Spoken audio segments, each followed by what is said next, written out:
Welcome to the CG Pro podcast. This is episode 70 with Tom Thudyanplackal, and it's a great pleasure to have Tom here today. Tom is a film producer of various kinds, from producer, line producer, executive producer, all the producers. He's worked on some amazing projects, particularly excited about virtual production and all the things that have come through in the last number of years, having worked extensively with the ETC on things like Fathead and Europa.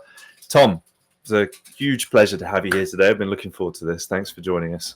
Likewise, man. It's been a pleasure getting to know you and Jackie through all of our meetings at various industry events, and then also getting to work with you guys closely on Europa. Absolutely, yeah. It was a real honor, and I want to talk a little bit about that as we go. What CG Pro folks were able to contribute to the project and how we collaborated on that.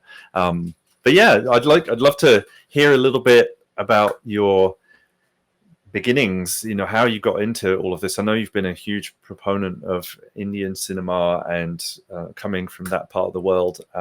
How did you get into film initially? Were there some kind of early movies that made you excited about it, or some study or mentors? What happened early on? Yeah, I blame it on my dad. I mean, who picked two crazy movies to show me very first thing in my life. You know, I was just 5 and 6 years of age, and the very first movie I saw was Ben-Hur. That did me in. I grew up Catholic, more spiritual now, but at the time I actually felt I time traveled back to 2,000 years and got a glimpse of Christ, the same as Ben-Hur, and and then he showed me another movie in India, a Hindi movie, which was Sholay, which is still considered one of the best movies in India. And so, having watched those kind of films right from the beginning, it was like, my God, I mean, you can create a whole world. I mean, that's immense. And then he would explain over time, because of my emotional connection with the characters and the story, he would start explaining, the whole idea of the myth behind the story, who writes it, who creates it, produces it, the actors, all of that stuff. So it was just casual conversations, but the fact that there were adults who could choose a life of playfulness, of creating these worlds, was just something fascinating to me. And how old were you when you saw Ben-Hur? I was probably 6, and just coming in to understand all of the meanings behind some of the ritualistic things that people were doing around me, and investigating the world, and so to see something like that was just beyond what I'd imagined. I'd never seen a theater before, and walking into this big 70 projection was just like being transported to another world, to a future and a past, and all together journey of time. Was your father a filmmaker? No, he would have loved to. I'm sure if that was around at the time for him. He grew up in a small village, so his biggest thing was his father was the first person to bring a radio into town, and would play it on a megaphone for people in the village. And the biggest thing around then on radio was Radio Salon, where you got world news on Radio Salon. And his biggest ambition was to be a newsreader on Radio Salon. So it's always like, it's like whatever you get exposed to as a child, you think, that'd be fulfillment if you get there. He didn't become that. He chose other things along the way. But for me, at least, this was the goal that I had in mind. And he is very great with literature. So along the way, he would always, um, be a great inspiration through his own library of books that he had. And I could just throw any word out that I hadn't heard before, and he'd have the meaning for it, the etymology, everything. So Amazing. So what happened after that? Did you start experimenting, making your own films, studying anything to do with it? it started differently for me. I mean, in India, film was at the time being funded through a lot of nefarious sources of funds. So the what was called as the underground the underworld, mafia, and that kind of stuff. And so obviously my parents didn't want me to do anything with it. And I would often, try to debate with them and say, "Hey, if Jesus was around today and he had to spread his message the widest, what medium would he choose? He would choose film, right?" So just because some people are using film for all kinds of wrong stuff doesn't mean that that medium as a whole is bad. In my hands, that medium could do good for the audience members. I would uplift their spirits. I would basically give them a glimpse into what the world could be in a good way. And so anyway, that was my argument with them all along, and um, that's been the narrative, and I'm holding on to it. I mean, everything I've been associated with in my film career has been very well picked subjects that have been great for the audiences. In India, I worked on films like Three Idiots and Carry On Munna Bhai. They became big blockbusters, but they broke the rule of what was then the paradigm for hit movies, and really went behind hard-hitting subjects that were entertaining as well. How did you get your break? What was the first thing that happened that made you feel like, oh, I'm a filmmaker now?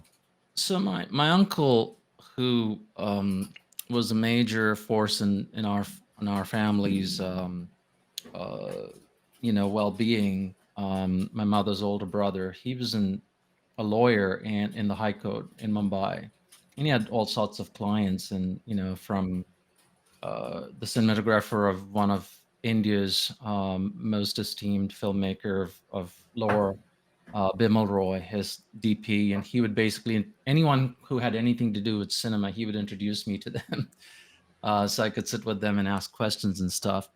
And then some of his clients were financiers of B movies, and so when I was about 17 or 18, my uncle thought it was okay for me to go lend a hand on the sets of one of these B movies. And I went there, um, and I was looking at how people were talking to each other, just the mannerisms of people, the yelling, the screaming, the cussing, the content itself, and I was like, I can't expose myself to that.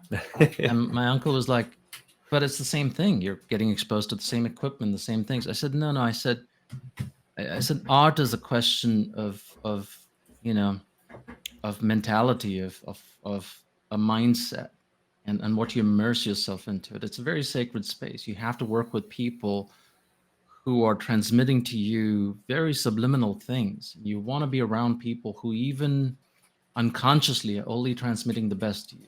I don't want to be in such an environment. And so anyway, and I went into other sets as well, and through friends of mine in college and things, and I saw the same kind of behavior there. And I was like, I can't expose myself to that. Like, coming up the ladder, being exposed like that. And then that explains something very interesting about Indian cinema to me, where there were so few auteurs and so few bold storytellers in India at the time. And I was like, this is what's happening to them. They come up the ranks like this, the any self-love beaten out of them through these abuses. And by the time they come to actually just by rank, now ready to make their movies, um, they don't trust in themselves. So they have to copy a Korean film or copy something from somewhere else, and just follow the trends rather than speaking what they really want to speak through their medium, because they don't have that in them anymore. And I said, I'll never have that beaten out of me. So that's why I went into advertising, because I was like, I can learn the craft over there, and I'd basically, be well off as well. And then when I'm ready to tell my stories, I'll tell it in my own way. So I went into print publishing and advertising. I work with Times of India, which is the largest newspaper in India. Got trained over there as an art director. Went into advertising. Worked with Ogilvy.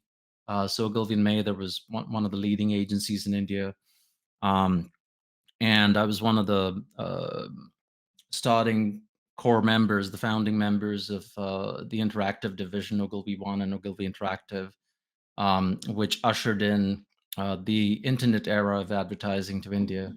Um, and from there, I went to film school in Prague.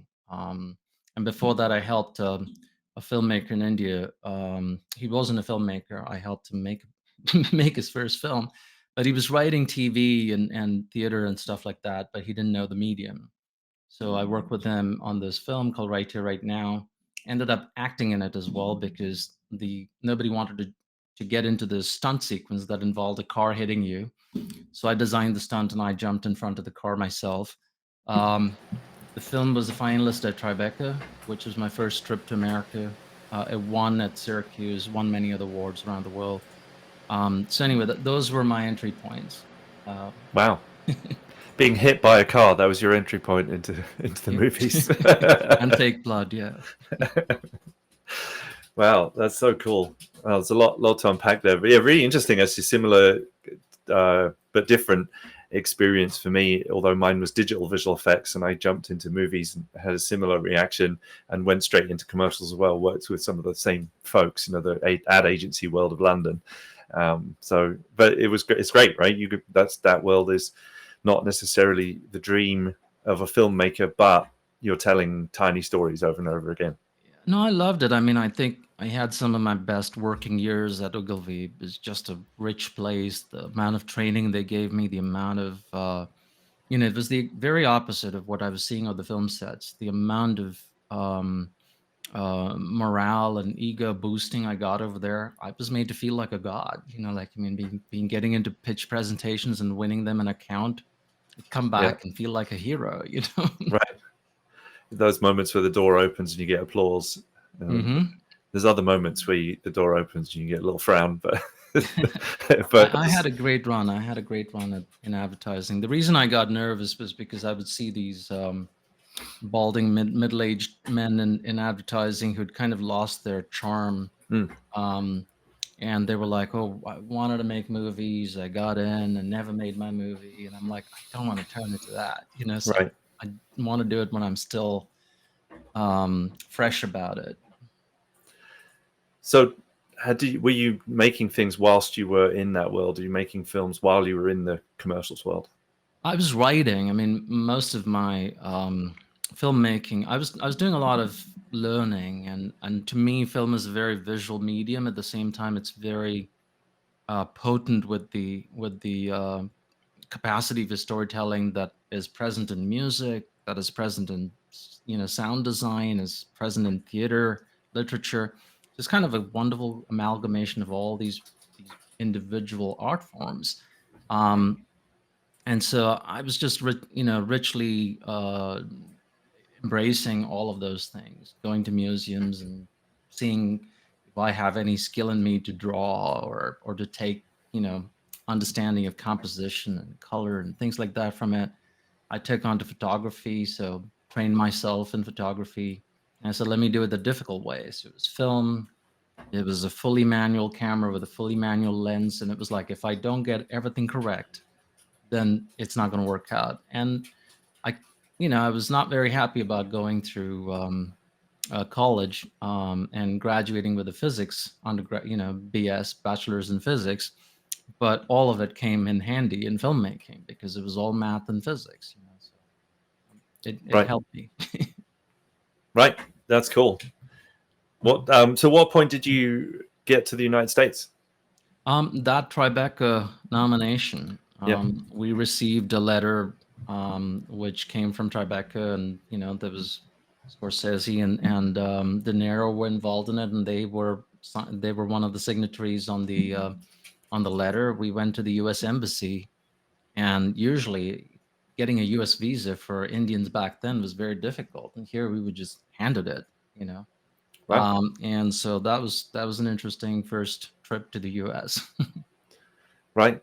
And was that a visit initially, or did you come over? Yeah, it was just a visit. Yeah, I decided to go.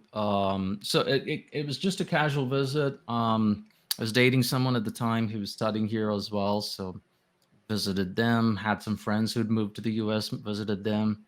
But at Tribeca and Syracuse, there were some scouts from the local universities, and so they ended up saying, "Why don't you drop by and we can talk about scholarship and other things."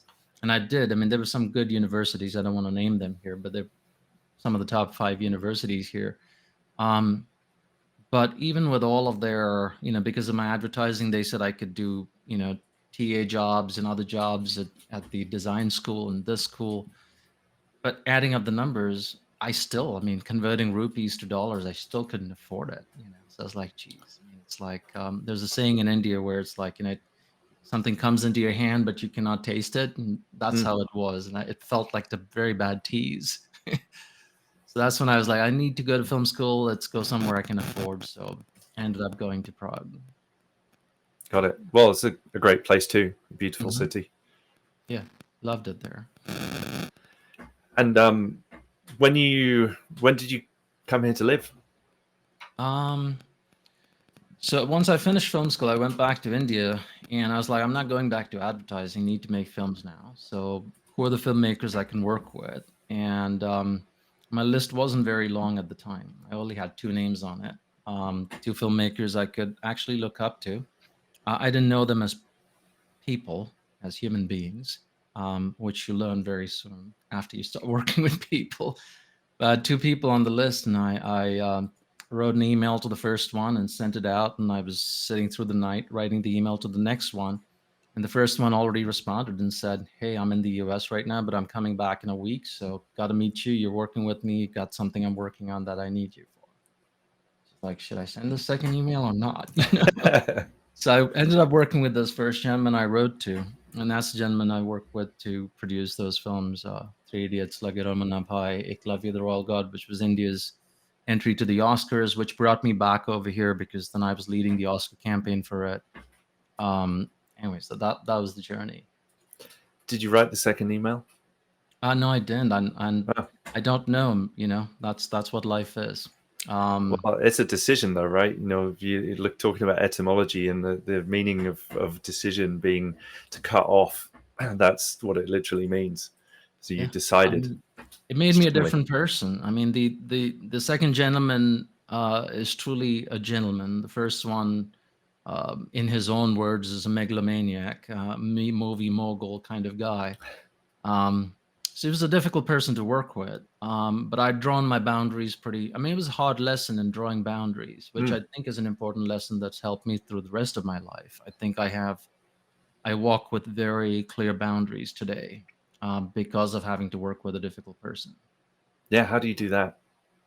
I'm just asking for a friend. Just knowing the power of no, for one, that the idea that I think the greatest gift we all have as human beings is our agency.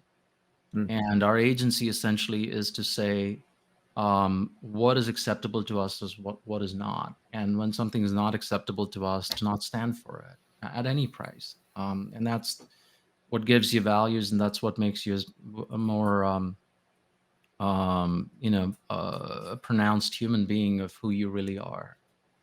Where does that come from? Because that's a courageous way to show up in the world, to not be tempted by things that present themselves along the way. Well, having lived in India, I think I'm not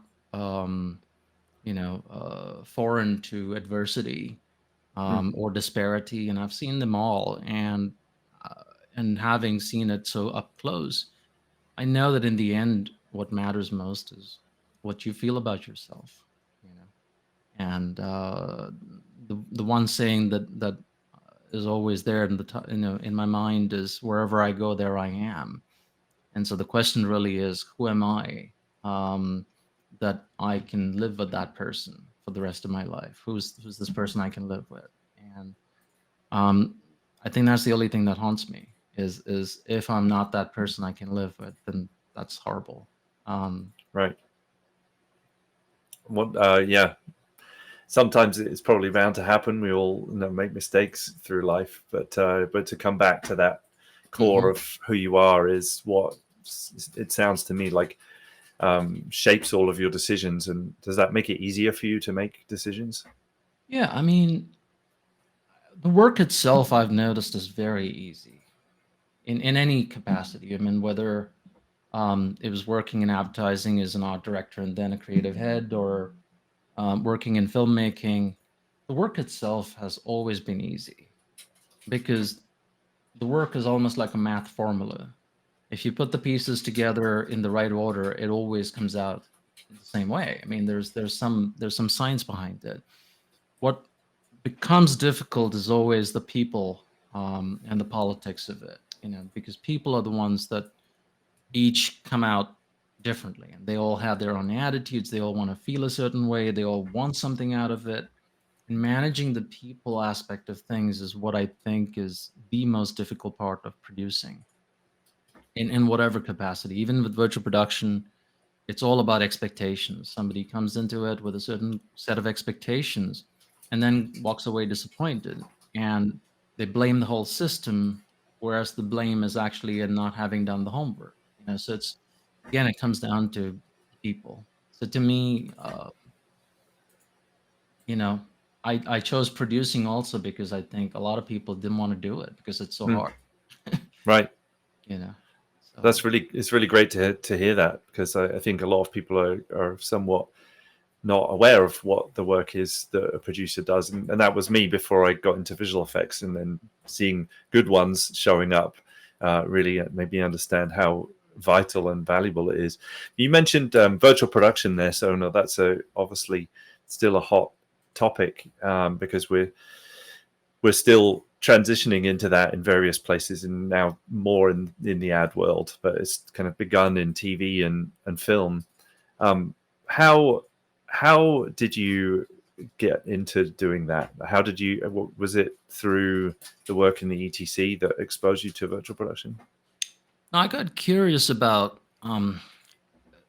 about techniques that would allow filmmakers to beat certain logistical nightmares that we're faced with constantly. And for my own film that I'd written in 2009, something that was actually blessed by His Holiness the Dalai Lama, that it's one of those projects that, it's like Scorsese had to make Silence. Even 30 years later, he chased it till he got it made.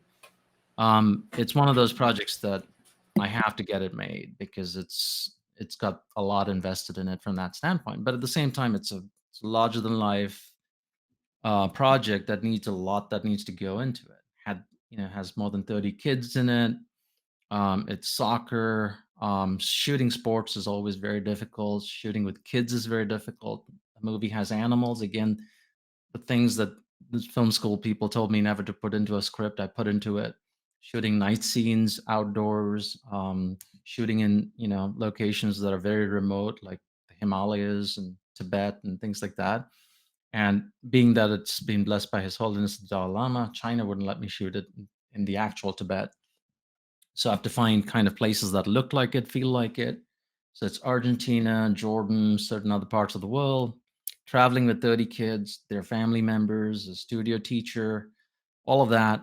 I can't, there was no way to logistically compress that shooting schedule in 6 months and achieve it. And it also increases your insurance risk, all of those things. So I'd been challenged with that back then, and no matter which way we came at it, it seemed difficult because, like, if you miss that 6-month mark, some of your kids are going to look different or sound different, or then it's very difficult to go in and cover the whole project. And I would dream up of this scenario where you could shoot it all in this very highly controlled environment. I'm like, how could you do it? And green screen with children is very difficult because they're play acting. They need to see things. And so when I saw what Lux Machina had done with Claudio Miranda on Oblivion, that really kind of rung a bell for me. And I was like, there's something here, front screen projection and things like that. And I was following that journey very closely. And then, of course, it naturally, Lux Machina was also a front runner in how things progressed with virtual production, the shape of the LED volume, all of that kind of stuff, right? And I started talking to all my friends back in India who were in VFX and advertising and animation, saying, you guys should get acquainted with this because I'm kind of dependent on the technicians a lot. So I was telling them, why don't you guys go and get some training in this or whatever? And they're like, where? And so finally, Epic was working with I don't know if you know Saraswati Vani Paladin. She used to be a leading force over at Rhythm and Hues. So she, through Asifa, was going to organize one of the fellowships for women in India. And so Yep. I really got a friend of mine, riled up about it, and so you just have to get into it. And she's a very senior person in the animation industry. She was the only Indian to be part of a Disney training program way back in the 90s. And she's a national award winner in India, and very prestigious position. She's often called like the mother of Indian animation or something. Like it's just like she's got a lot of hand in things. So she got into that program, and she did the fellowship, and then she was asked when she graduated or finished the fellowship, saying, "Is there someone you would recommend to get the fellowship?" And she obviously said, Tom in US should get into it. And so then I got invited into the fellowship, and that's the start of it. Right. Wow. Were you at ETC at that point? No, I got Okay. to know about the ETC after I finished the fellowship, and the fellowship Slack is where a lot of folks come and post things. So Eric Weaver done, I think, fellowship number 2 or 3 or something like that, and then there was Ben Baker, who'd also finished in that same batch with Eric, and they came on board Slack and started talking about Fathead, and they wanted to recruit people who could help them with it. And they did a FACE program. I think it was like a FACE program in the fellowship, and that's when I reached out to them. I reached out to Eric and Ben and said, "Hey, what are you guys doing?" I mean, my entry point historically into all the projects I've taken on is I come into something where something seems stuck. There's some loop, some holes that are challenging everyone, and I get in, and I'm like, I'm happy to fill those holes, and I take it from there. And so that's my entry point into it. And I was like, I got in. Scott Squires was already on board, and legend who's done such great work in VFX. Yeah. And, I was like, anything I can do to support Scott and Ben, like so. And then started doing the virtual producing aspect of it and bringing in some of my producing hat from filmmaking. Right. Yeah. Wow. So what was it like? I guess you had the fellowship, which is an educational experience and a community to draw from, and they're a huge inspiration for us at CG Pro as well. What happened next? Did you then start working on Fathead and get stuck in and find out how it all works and just start figuring it out on the job? Yeah, I mean, there's a certain degree of naivety when you get into something like the fellowship. It's a lot of people have described it as drinking from a hose. 5 weeks of sleeplessness and trying to get behind things, and someone decided to call it a storytelling fellowship or something. And I'm like, don't tease a storyteller with the idea of telling a story, because I'll write a story and I'd want to tell it. But of course, I wrote a story, and then I'm also learning these tools for the very first time. I'm not, somebody who's worked with 3D or Maya or Blender or anything before. And so all of those were new, but cinematic concepts are not new. I know how to light a scene. I was, trained as a director and a DP. I know how to set up things. I'm an art director from advertising, so I know how to set up a scene in terms of the production design and things. But what I don't have are the crafts that go behind it in 3D. How do you basically replicate, a disaster site, or replicate a hospital room, or, and then the idea of just getting other assets and kit bashing was also very new to me. It's like, I spent thousands of dollars buying assets, from everywhere. And but 5 weeks was too little, especially with no sleep, to put together that story that I wrote, and leads to some frustration. That, hey, you told me that it's like almost like a drag and drop real-time environment. I'd just be able to kit bash at that speed. And it didn't. I mean, at previous level, maybe I could have done that. But, in your mind, when you fall in love with something, you're going for the finished product, and that was the push. So I did a small teaser trailer, but I was kind of, disappointed that I wasn't a very fast student to take in all that information so quickly that I could produce the film. Everybody who comes through our school always does the same exact thing, even though there's 3 extra weeks in having 8 weeks is still, and I do the same thing myself when I'm doing it. We just have a grander idea and enough naivety. I think it's important if you got to have some of that to get started in the first place. Otherwise, you wouldn't. But what was it like? What was the Fathead project like? And I know that you've moved into the Europa project as well, and I'm fascinated to hear about them because they were a little distance apart, and a massive distance in terms of the life history of virtual production. So I mean, for Fathead, I mean, I think it was close to September when I joined in 2021, and they'd been working on the project for a while, developing the assets for it and things like that. They'd traveled to Arizona, had done photogrammetry. There were a number of new things at the time that were being put together for it.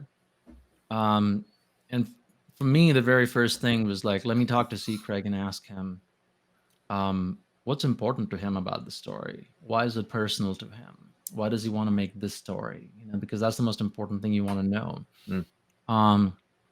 And from that, the next question is always about, so what's sacred about this film? What, no matter how many times we rewrite it or whatever we change, what are the things that you would not want to change, to the character's journey? What are the things? And so once we knew what was sacred, then the thing is, okay, fine, now we can change other things to adhere to the resources that are available to us, the budgets that's available to us, the timeline that's ahead of us.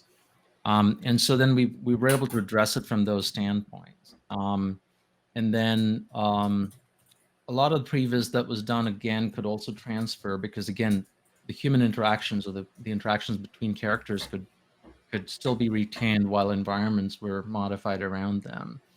And then we had 2 Hail Mary moments happen. And I find that interesting about most movies as well, is that when you push, when you put in the work, things that are necessary for you to get to completion will come to you, but they will only come to you when you've shown that you've put in the kind of work. And I think by the time we put in the kind of work is when we finally had Amazon show up with their stage, and Felix Jorge and Narwhal show up to help us with Final Pixel. But till then, we didn't know how we were going to get there. We had other stages and things, but they couldn't be used for the kind of scale this project wanted. And those things just happen. And again, like I said, I look for those gaps in projects. And the other gap in the project was they needed to, C. Craig wanted to have this feeling of the ragamuffin army, this army of kids that are just, rambunctious and running wild in this junkyard. And that could only be achieved through the use of digital humans, because, we were going to shoot in a closed environment during COVID. There were limitations on how many human kids you could bring in there and expose everybody to, that kind of a scary time. And so we started looking at all the options of digital human doubles. How can we get those, And that's when we essentially got into using ScanTruck and scanning some of our actors in various costumes that Maddie Mays had put together.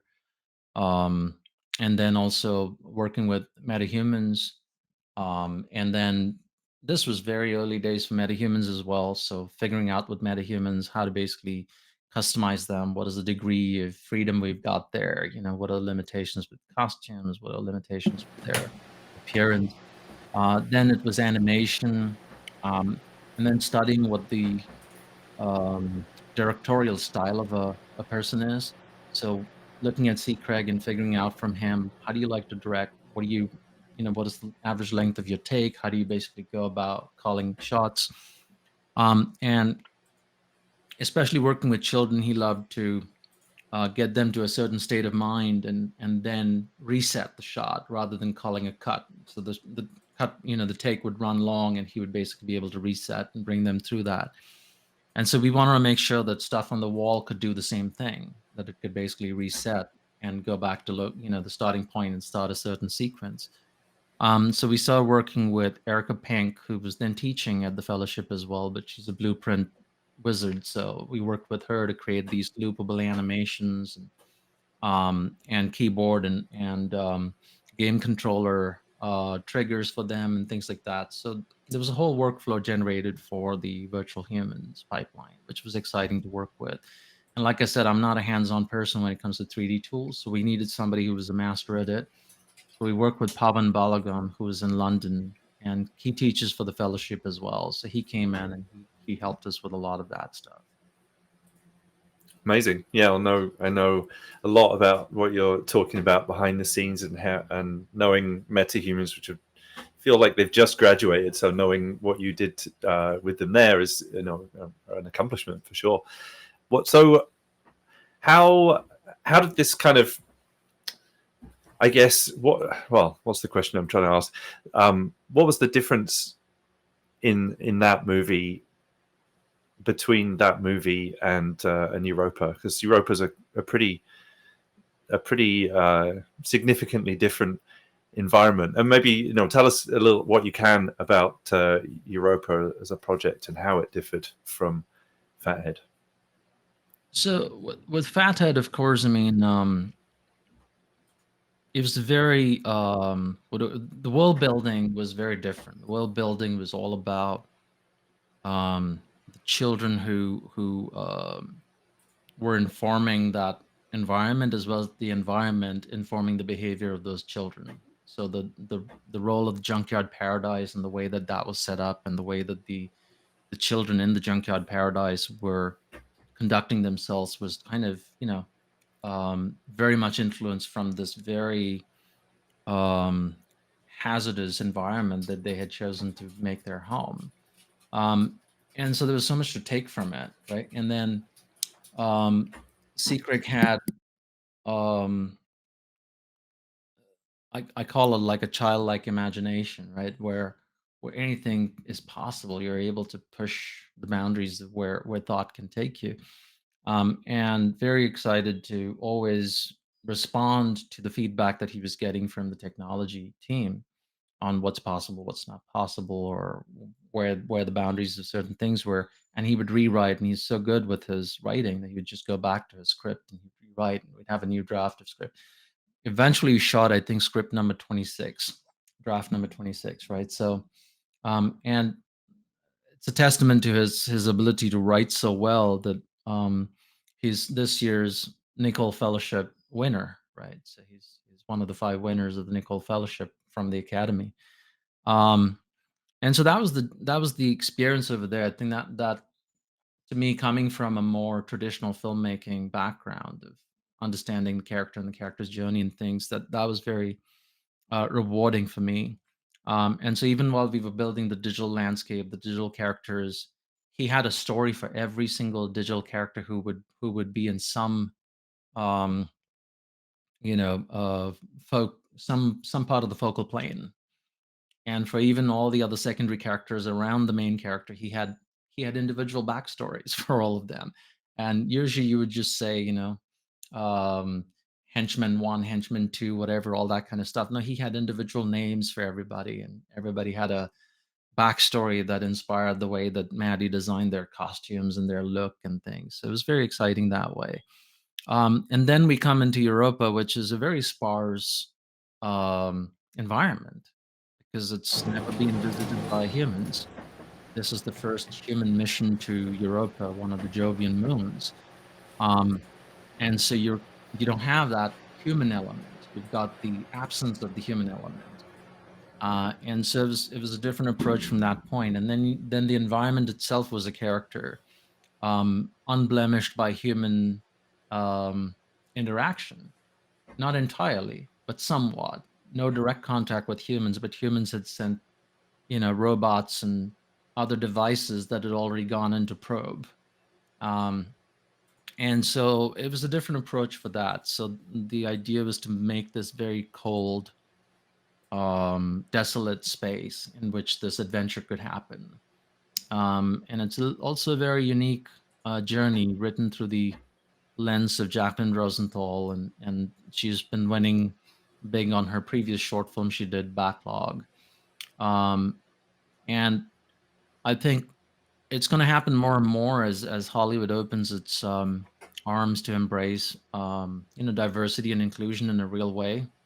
That when filmmakers or from different parts of society who haven't been heard before come to tell the stories from their perspective, we're going to be um, challenged at first as audiences to see another perspective that is not, you know, um, in line with the so-called dominant paradigm. And I think that's what Jacqueline does with her writing, is like she's challenging the medium with the way that she's written about her character's journey. And so it was an interesting experience of listening to her in all these hundreds of meetings that we had with our bad artists and you know supporting teams and the producers from USC, and learning that whole thing coming together. Um, and the one lesson that I carried forward from Fathead was basically how do we basically narrow down or compress the timeline for VAD, the virtual art department. And the biggest lesson over there was mainly to just say, hey, filmmaking hasn't changed. Filmmaking is still about knowing what each frame is and what two frames do when they're put together. Like, I mean, Coppola always talks about it as, film as a language has a grammar. Mm. The grammar is all about, the interaction between frames. And where the frames are just flowing, where the frames are punctuated, where the frames basically, make a statement. And so the goal right from the beginning was let's identify what the journey is, through the language of frames. And so storyboarding was very, very essential to that. And then, of course, from there, getting into early stages of previs using very primitive geometry and things. Again, focusing mainly on what the frame is. Just understand your frame in 2D, understand your frame in 3D, and then from there building up your geometry a bit more into gray boxing so that now has dimension. And then doing the hard stuff, which is basically building your final pixel assets. Once we know exactly what your frame is. So by starting to develop our VAD work around locked frames to some extent, at least I would say 60 to 70% locked, helped us compress that timeline from what was close to about 8+ months on Fathead to, in under 2 months, we basically went from storyboards to the finished product that went onto the stage. Wow, that's a huge productivity gain. Yeah. Wow. So it sounds like a lot was learned from the first movie, but the scenes being, the worlds being so different, and the stories being so different, and the directors being so different, a completely different experience. But what was the, I guess, what advances had you seen technology-wise? Because you're explaining filmmaking in a sort of technically probably different way than a lot of people work still. But what was different from that first movie to the second one in terms of what was possible or what you had to do? So I do think that one of the biggest pitfalls in virtual production that I see often is that people wait till the last minute to decide where they're going to shoot a film, like the stage itself and the stage team or the tech stack at the stage.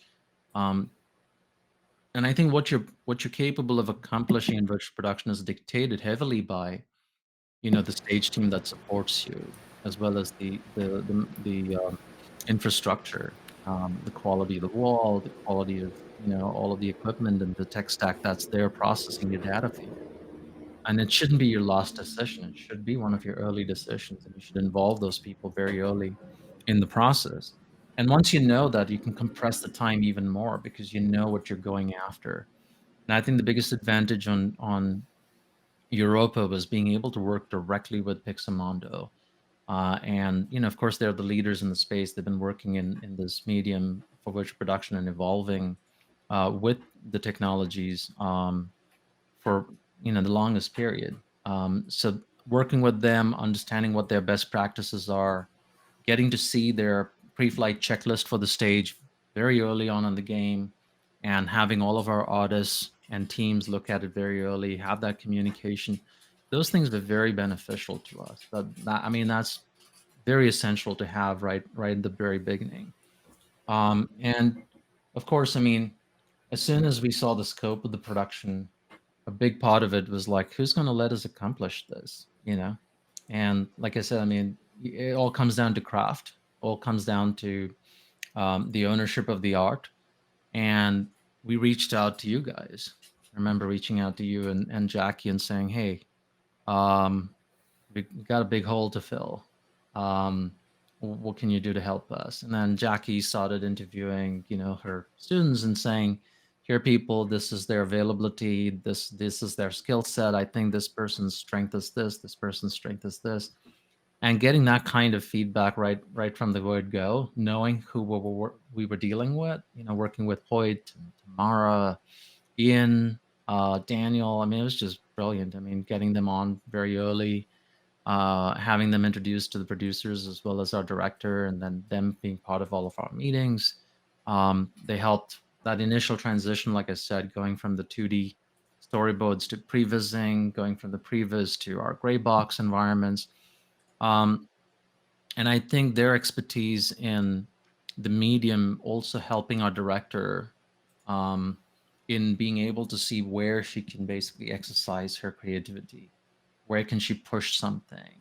She would work with another company to get some of the AI generated concept art, saying, "Hey, this is the look I'm going for," and then immediately, um, Ian would basically craft something, and Daniel would come in and basically level up on some other aspect of it. So that interaction was very rich with learning, even for me to observe them, but with the way that they were bringing up, new approaches to VAD design, I would say, because they all came from various backgrounds. I mean, Ian also had a background in Houdini, and so we had this water as a very prominent character in the film. Is a sentient being, has expression, and it expresses itself through the way that it either pronounces itself as a geyser or as a big tsunami, or the way that its waves may differ based on the emotional state of the scene. And I think a lot of those discussions were also enriched by how Ian, in his free time, would say, "Here, I just did something in Houdini. Just do you think this is what you would like in there?" And then having again those technical discussions. Can a Houdini water element work in Unreal Engine in real time on the wall? And what can we do? Oh, let's experiment with cards. Do a flip book and see if that works. So let's run that on a test day and see if that works. Or what else could we run Olympics?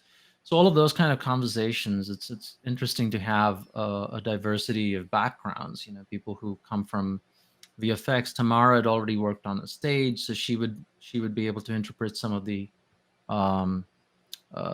stage documentation that we received, and be able to say, "Oh, let's do this," so that it basically fits their needs for the pre-flight checklist a certain way. Or there were naming conventions that were very critical. Again, somebody coming from a VFX background understands that right away. That there's a lot of hands that are going to touch a product that's going from one vendor to the other, and naming conventions are like code, that can be decoded if there is a formula to it.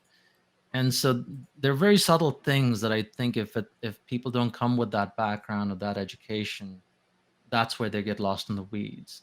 It's not just pretty images; it's pretty images with a workflow that has to be synchronous with multiple people coming together to make something happen. So I'm very, very blessed to have had your support on this production. Amazing. Well, thank you for saying that. I'm very proud of all of those guys, the CG Pro crew, for sure.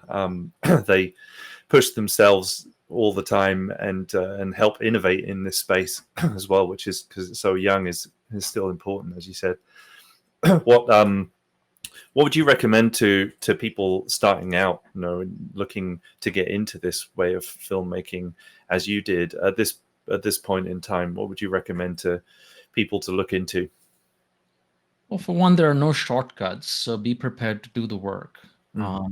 And be easy on yourself. Don't judge yourself. You're not going to go from 0 to 100 overnight. So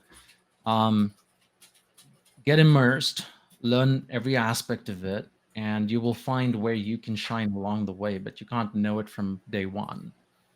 So there are many moving parts to this entire thing. So getting familiar with the engine is a good starting point. You get involved in it, get to know about it.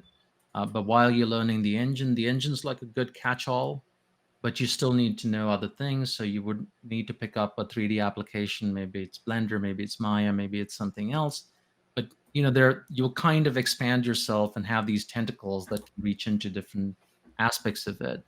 And then, of course, a lot of people are gamers today. So, the amount of time you spend gaming, translate that into time you spend in the game engine, understanding game logic, understanding how various things work inside of games, because that then can translate into filmmaking as well. So the best of both worlds is what you want. You want the best of gaming, which allows you to have this whole real-time experience of working in a 3D environment and all that stuff. But at the same time, you want to bring in film logic into it, which is a very curated experience. Right? Filmmaking is all about very heavy curation of an experience. And so you also understand about filmmaking. The medium may change. I really believe that in maybe 5-10 years from now, cinema as we knew it would stop existing and there'd be a new form of experience.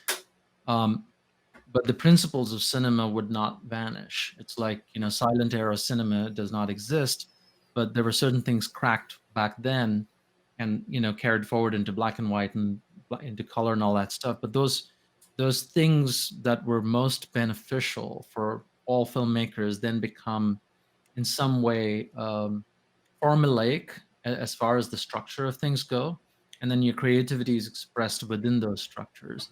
So learning about structures of these things, whether it's cinema, whether it's game logic, whether it's coding within these environments for blueprints and things like that, just understanding principles is very critical. So find a starting point wherever it is, whatever is your closest low-hanging fruit, get in there, make that your starting point. And then from there, you have to become curious about everything else. And over time, when you've worked enough on projects, those projects would inform you what you're good at, because you're going to, in the moment of some battle that has to be fought, something will appeal to you, and you would fight harder than anyone else, and you would be responsible for something. And over time, when you've done it enough times, you'd go, oh, that's what I'm good at. Because you don't know it from the day, that you enter something. Life teaches you over time what you're good at, what other people seek value in you for. Yeah, no, absolutely agree. I say that a lot, that it's experiential and learning is experiential. You can philosophize about what you think you might like or what you think you might be good at. What people really try and project what they think they might like, and often that's the one they're most wrong on. I find that the thing they think that they want to do that they don't even like when they start doing it. And but that experiential approach you're describing, and actually trying it and doing it and reflecting on it, because you have to be really honest with yourself when you're doing it, and reflect, be conscious of what's going on. So it's really, really cool to hear. What I'm hearing from you is focusing on the solid foundational principles of storytelling and some of the things that underpin storytelling, because the tools are changing. We're already into virtual production, and obviously, and then now all of this new machine learning, call it AI if you must, stuff is starting to appear, and people are thinking, the narrative is starting to paint the picture of us just being able to create movies with the push of a button. And I'd love to hear your thoughts on some of the emergent technology as well. Yeah, no, I'm bullish on AI. I like the idea of where it's going. I am with the people who say, yeah, we need to have guardrails, but Um, Guardrails should not be chokeholds, right? I mean, it's a very good term, but it can also I very love that. easily turn into something that diminishes the value of something entirely. So we just need to be careful about how we have those discussions. But regardless of how intelligent this mechanism of AI assisted programs or tools, or even fully sentient AI, if someday it happens, would be, but it all comes down to, again, the same thing: what is going to satisfy you? If you're a storyteller, if you're an artist, if you're a scientist or an educator or whatever you are, and you're going to use these tools, what is going to satisfy you? What satisfies us is to make a genuine human connection, and to know that there's authenticity in that connection, right? So when I tell a story, if that story is truly a reflection of my sentiment and my expression and my craft, and then there's a response from the audience for it, positive or negative, at least I know, where to position it, and how to improve or what to change to get better at something. But if I don't even know the mechanics of what went into me putting something out to an audience, um, there's no skin in the game. Number one, I mean, how much of it is a reflection of me? Nothing.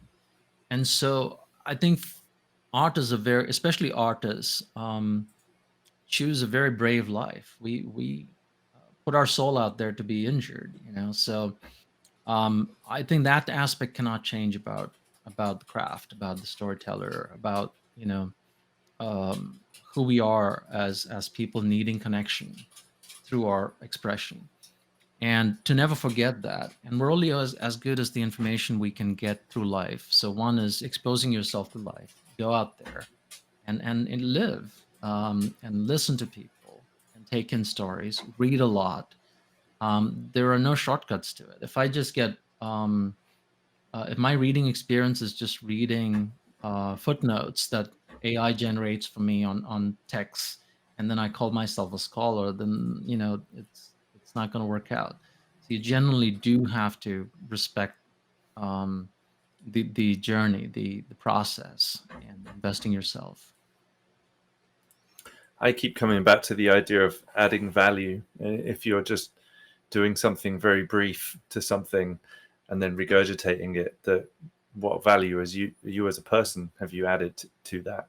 I feel like we have to see any tool that we'd use, whether it be an Unreal Engine or a generative AI tool, and think about what are we adding in terms of our own value to that. If you don't do much in that step, then arguably you're probably not adding much value to that process. Yeah, the intention matters. I mean,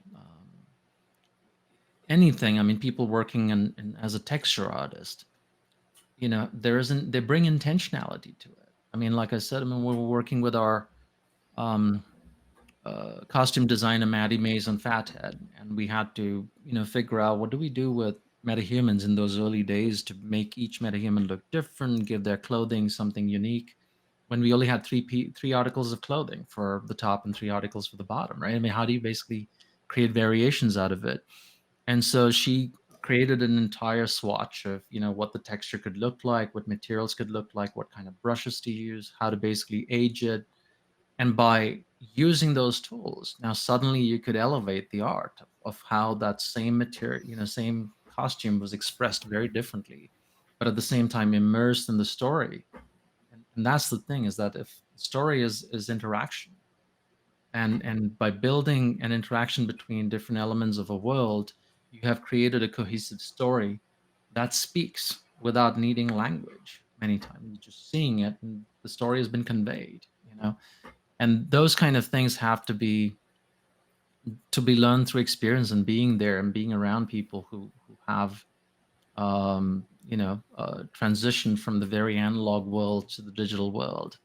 I think there's great value in finding mentors who grew up in the analog world.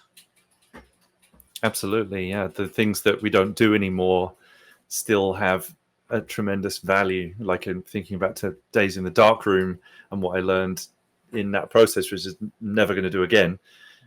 being honest. But the care and intention they put into each picture that was worth money and a lot of time cultures something that I think is harder to get these days with things being more immediate, but having that intentionality that you're describing. How do you keep up? How do you keep up with the new stuff? It's moving fast. I mean, when people talk about diversity and inclusion, they think it's all about just cultural differences or racial differences and things like that. No, I think age is a big factor in it as well. I think you should have friends who are 90, and you should have friends who are 9, and learn from every one of them. And that's the most thing. It's just be honest in your interactions, and people will constantly expose you to things you don't know. So community at the core. What as we wrap, what are you excited about that's new, that's coming up? What's got your attention?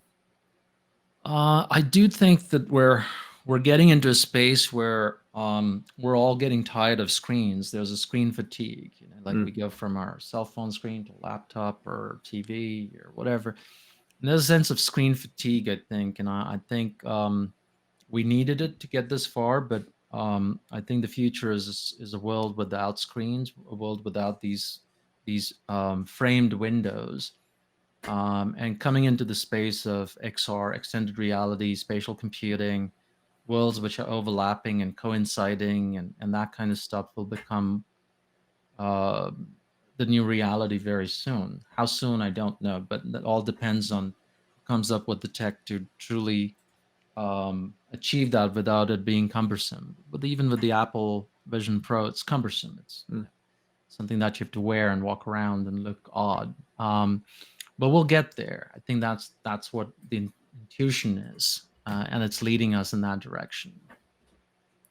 I would also say that it's up to people like yourself, filmmakers, to make great things for these things. That there's a lot of tech that I've seen that's come about that hasn't had good enough stories told through it. That I'm very enthusiastic about your work and what you guys do, because it's putting the story first, which is where what should be first, whereas oftentimes the tech is put first in the marketing of these devices and tools. But I love the fact that you put that first. You put human emotion and connection first. We're always going to be human, regardless of what technology we immerse ourselves with. And as human beings, our greatest North Star is our feeling, how we feel about something. We commit to spending, whether it's, 10 minutes watching something or binge watching 10 hours of something, based on the idea that our feelings have been hooked to the journey of some character. So that's the whole point over there, is to build experiences which make us feel something. And that feeling often is either finding ourselves represented somewhere, or finding a window to some other world that we hadn't seen through that perspective before. Often the poets who've touched me the deepest are the ones who've written something so beautifully, where I'd be like, how did they know how I felt? And how could they say it much better than I've ever been able to say it? That's amazing. And you touched on the sort of perfect essence of that, which is that the words, the story, the character, if you like, is the ultimate immersive experience. It's not VR, it's the idea itself that's the most immersive experience. A poem which I stuck in my diary when I was 18, before I went and traveled the world for a year, was the Robert Frost, "Two roads diverged in a yellow wood, and I took the road less traveled by." That classic, but it drove my whole year, and arguably a lot of my life afterwards was just an idea. Absolutely, yeah. I mean, that's the richness of the human experience. The idea that so many of my friends are not around and haven't been around for centuries or even millennia, but their thoughts and their investigation into what it means to be human is what guides me even today. Well, Tom, is there anything that you would like to share? Any places people can follow you any links, I don't know, we've put a ton out, and we will, as you say this, but anything you'd like to share as we wrap? Yeah, I've kind of taken myself out of all social media except LinkedIn. Good for you. That's the one place where I'm at, and I hope LinkedIn doesn't turn into TikTok, which it seems to be happening. But that's definitely one place to get in touch and see what I'm working on or doing. But outside of it, we're all driven by community. Virtual production is a burgeoning community. If you're interested in it, just engage with people who are leading conversations like the one Ed and Jackie are leading through CG Pro, and just participate in these communities. You have to get into it, find your entry point, and become a part of the community. Go to all the events where we present. We are in panels. We were just at NAB. We had some great panels there. SIGGRAPH, other places. If you want to be in this business, you've got to be around the people who are in the business.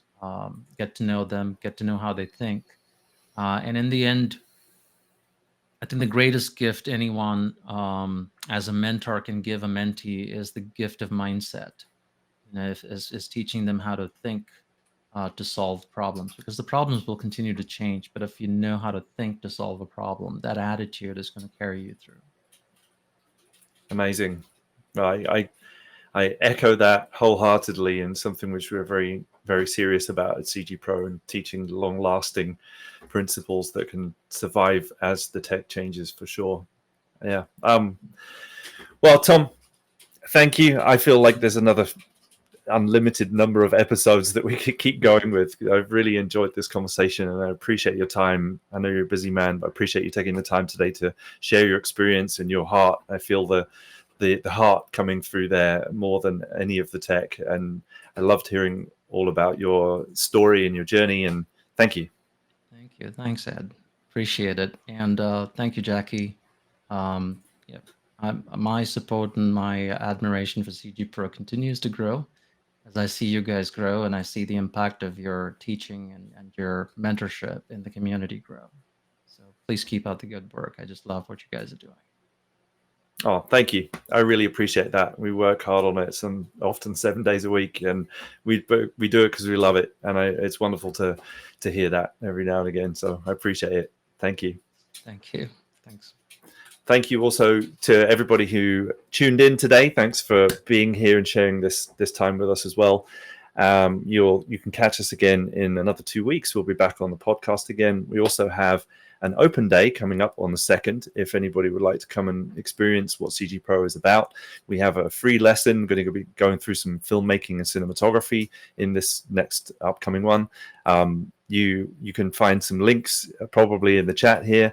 But 2nd of May, we will be also bringing our instructors and our mentors and some recruiters. Very community-driven effort and event, I should say. And you're all welcome. It's free, so sign up and come and hang out. Thank you all for today. We'll see you all again very soon. Take care, everybody.